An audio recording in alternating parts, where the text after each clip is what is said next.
Hola, me da mucho gusto saludarte una vez más. Esta es la clase 2 con el tema Ciencias Auxiliares de la Química.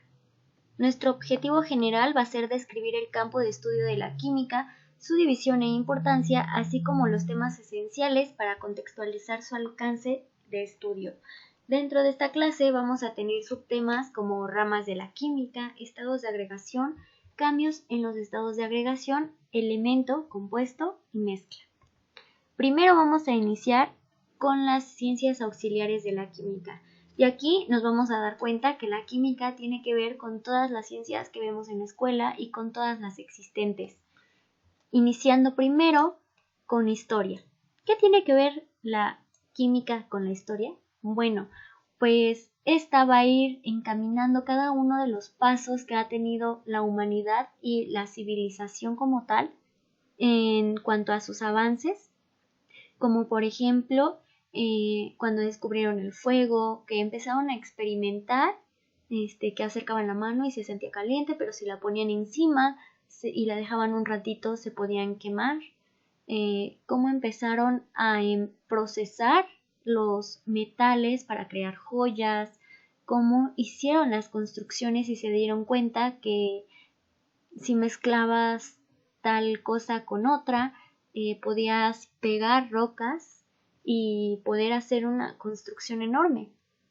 O cómo es que se dieron cuenta que iban a comer algo y les sacaban ronchas o que se les quitaba algún dolor. Entonces, la química ha sido parte de toda la historia, está en todos lados. Si nosotros vamos a un museo y vemos una pintura, la química estuvo presente en esa pintura, ya que pues desde la más rupestre hasta que empezaron a perfeccionarse los diferentes estilos y tendencias de la pintura se ve involucrada con los pigmentos, con la restauración, en cómo es que lo están haciendo para que se conserve y lo podamos volver a ver, aunque hayan pasado muchos años o siglos incluso. Otra de las ciencias más importantes con las que la química lleva una influencia muy grande es la geografía, que nos va a servir, por ejemplo, para identificar en qué lugares del mundo se da más un elemento, por la latitud, altitud y todos los efectos ambióticos y bióticos que vamos a ver posteriormente, cómo es que van a influenciar el estilo de vida en conjunto con la biología, de cómo es que los ecosistemas van a tener ciertas propiedades como minerales o ácidas o de azufre, y cómo los organismos también se van a ver repercutidos en cuanto al lugar donde están, como pueden ser, por ejemplo, el humano, cómo es que algunas pieles son más gruesas, cómo algunos tienen tendencias, no sé, pelirrojas en sus genes, que es el ADN, y la química va a estudiar también el ADN de los seres vivos, de plantas, animales, etcétera, y también la física, donde vamos a encontrar elementos como la energía, que es de hecho una parte principal del concepto que se dio de la química y de su ciencia. Entonces tiene mucho que ver. Incluso algunas fórmulas de la física se adaptan a la química y viceversa, a lo igual que en las matemáticas. Sin las matemáticas, la química no tendría cómo hacer para crear tantas cosas que utilizamos en nuestro día a día, porque entonces no sabrían cuánto se le debe de poner a cierto medicamento para que sea efectivo y no tenga una reacción secundaria sobre el organismo que lo esté tomando. Por este lado, también la medicina es una ciencia auxiliar muy importante. Todas estas van de la mano con la química, incluso entre ellas. Y en la medicina lo vemos desde nuestra sangre, el ADN, como ya veníamos diciendo, de los medicamentos, de todos estos elementos que nos conforman como seres humanos, las sustancias que necesita nuestro cerebro para funcionar, los elementos químicos que tenemos dentro de nuestro organismo, como lo pueden ser los jugos gástricos, por ejemplo, que pues se encargan de descomponer la comida dentro de nuestro organismo y rescatar las sustancias que más se necesitan. Entonces, todas y cada una de estas tienen que ver con la química y lo vamos a estar viendo en las ramas de la química, que es nuestro tema 2.1 de esta clase. Tenemos que la primera rama de la química va a ser la química inorgánica, la cual se va a encargar de estudiar todas las sustancias que provienen de los minerales. Por otro lado, la química orgánica va a ser la que se va a encargar de estudiar todos los compuestos que provienen de seres vivos, ya sean animales, vegetales, de nosotros mismos, y cómo es que este elemento va a ser el principal en la estructura de un carbono. También tenemos la bioquímica, una rama muy importante, que se va a encargar del estudio de las sustancias que forman parte de los seres vivos y también sus transformaciones en el proceso vital, como la respiración, la digestión, el metabolismo, la reproducción, entre otros procesos que suceden dentro de un organismo. Tenemos también la fisicoquímica, que es fundamental en la estructura de la materia y va a determinar los cambios energéticos, las leyes y principios que van a explicar la transformación de la materia. Y finalmente, la química analítica, que con esta vamos a estudiar la identificación, la separación, la determinación cuantitativa y cualitativa de los componentes y de las sustancias.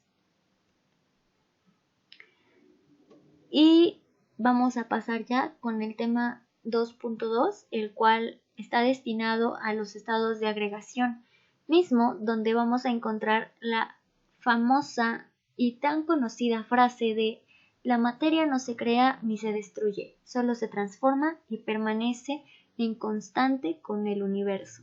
Esta famosa frase que podemos encontrar en muchas variantes, no solamente aplicada en la química o la física, es de la ley de la conservación de la materia, también llamada como la ley de Lavoisier, donde nos postula que tenemos 3 estados de agregación, que es sólido, líquido y gas, mismos que van a tener las características de movimiento molecular, la unión molecular, la forma y el volumen. Dentro de esta vamos a encontrar primeramente el sólido, que en su movimiento molecular las moléculas van a poseer un movimiento vibratorio, se van a encontrar muy cercanas unas de otras, va a tener una forma propia y un volumen constante, como lo puede ser el hielo. El líquido, que en su movimiento molecular va a tener un movimiento rotatorio en el cual pues estas van a resbalar o a chocar unas moléculas contra otras y van a tener una unión molecular pues con mayor distancia a la del sólido. En el sólido están totalmente compactas, juntas. En el líquido se van a desprender un poco más, van a tener más libertad de moverse y van a tener la forma del recipiente en el que se encuentre este líquido.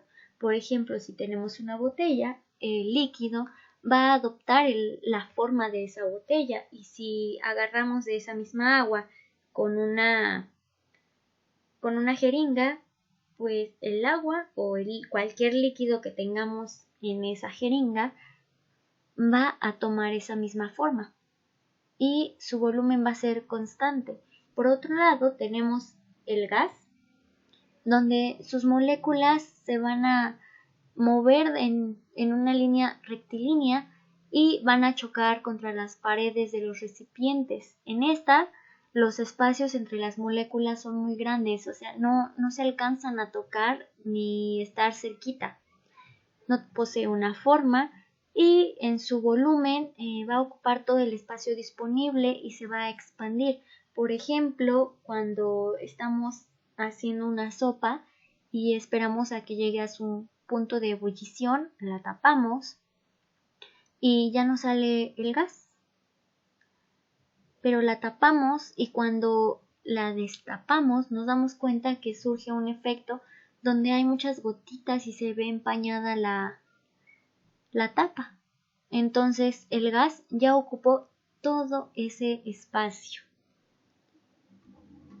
dando paso entonces a los cambios del estado de agregación, en donde un sólido puede pasar a líquido y su nombre de transformación va a ser la fusión. Por ejemplo, la fusión en la nieve o de un metal, cuando se está haciendo un anillo, por ejemplo, una llave de plata, van a fundir primero la plata y la están pasando de sólido a líquido y la ponen en moldes o la van moldeando para que tenga una transformación a un objeto ya más, pues, más reconocible. Posteriormente tenemos el cambio de líquido a sólido, que es la solidificación, en donde la temperatura va a cambiar un líquido a sólido y como ejemplo podemos tener la congelación del agua.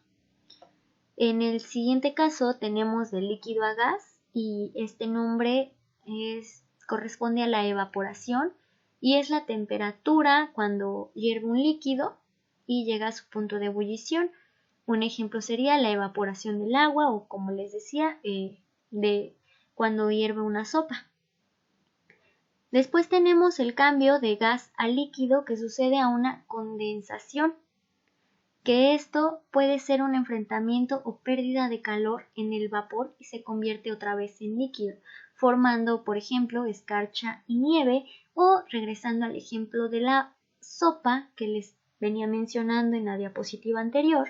Cuando tú estás sirviendo tu sopa, la tapas para que se mantenga caliente y se empaña toda tu tapa y parece tener burbujitas. Bueno, pues esa es la condensación. Como consecuente tenemos la transformación del gas a líquido y esta va a llevar por nombre licuefacción, misma donde no se requiere disminuir la temperatura de energía cinética, pues para hacer esta transformación. Un ejemplo es introducir un gas a un encendedor. Siguiendo con estos cambios tenemos de sólido a gas y su nombre va a ser sublimación, mismo donde los sólidos tienen una propiedad de cambiar directamente de estado gaseoso a líquido o a gas, pero pues se pueden llegar a saltar el estado líquido, depende qué propiedades tengan, y puede ser, por ejemplo, el hielo seco, que también tenemos la naftalina.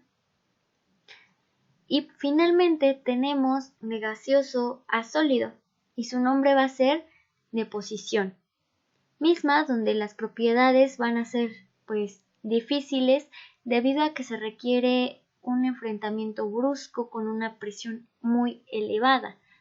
Y esta transformación puede ser del hielo seco, el óxido de carbono que es enfriado a gran presión y se convierte en sólido. Después tenemos elemento, compuesto y mezcla como último contenido, mismo en donde vamos a encontrar que las moléculas pueden estar formadas por átomos de la misma naturaleza, en este caso elementos, o de diferente, que son los compuestos. Los elementos van a ser puros, no van a tener cambio, son los mismos. Y compuesto ya es cuando tienen tal vez alguna manipulación humana y los van a juntar. Entonces tendríamos que el elemento es la sustancia en la cual no se puede, por medios químicos, obtener otra más sencilla, o la sustancia que contiene moléculas formadas por átomos del mismo. Para los primeros químicos, los elementos más comunes eran el cobre, la plata, el oro, el azufre, el carbono y el fósforo. Por otro lado, tenemos el compuesto, que son las sustancias puras formadas por elementos de dos o más tipos que se combinan en proporciones fijas. Y esto lo vamos a ir viendo ya cuando vayamos a aterrizar el tema de nomenclatura, donde vamos a encontrar la diferencia entre un elemento y el compuesto ya llevado a nombres reales. Y la mezcla. que la mezcla es algo que vemos todos los días cuando nos hacemos un café, un cereal, un licuado, una sopa, un chocolate, entre otras. Entonces, la mezcla va a ser la unión física de dos o más sustancias, donde la estructura interna de las sustancias no cambia cuando se mezclan, por lo tanto, las propiedades químicas permanecen constantes. Primero tenemos el tipo de mezcla homogénea. En esta no se va a distinguir la separación de fases debido a que los componentes se encuentran uniformemente distribuidos. Y en mezclas heterogéneas tenemos que sí se alcanza a observar así a simple vista la separación de fases, como puede ser el cereal con leche. Está mezclado, pero podemos ver todos sus elementos. Dentro de las mezclas vamos a encontrar los tipos de concentración, que van a ser, por ejemplo, diluidas, concentradas, saturadas, sobresaturadas y con porcentaje expresado en peso. También vamos a encontrar los métodos para separar mezclas, pero para este apartado de las mezclas les voy a dejar una lectura en la plataforma para que la lean y puedan contestar las preguntas a las actividades que van a estar destinadas para esta ocasión.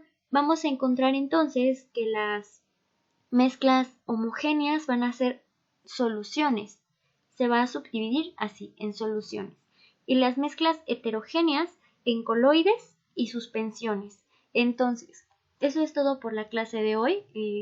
Después de ver este video, por favor vayan y hagan la lectura correspondiente, así como video complementario si es que encuentran uno ahí en una plataforma, o ustedes busquen uno relacionado con estos temas para que quede más clara la información y puedan contestar de manera asertiva todas las actividades.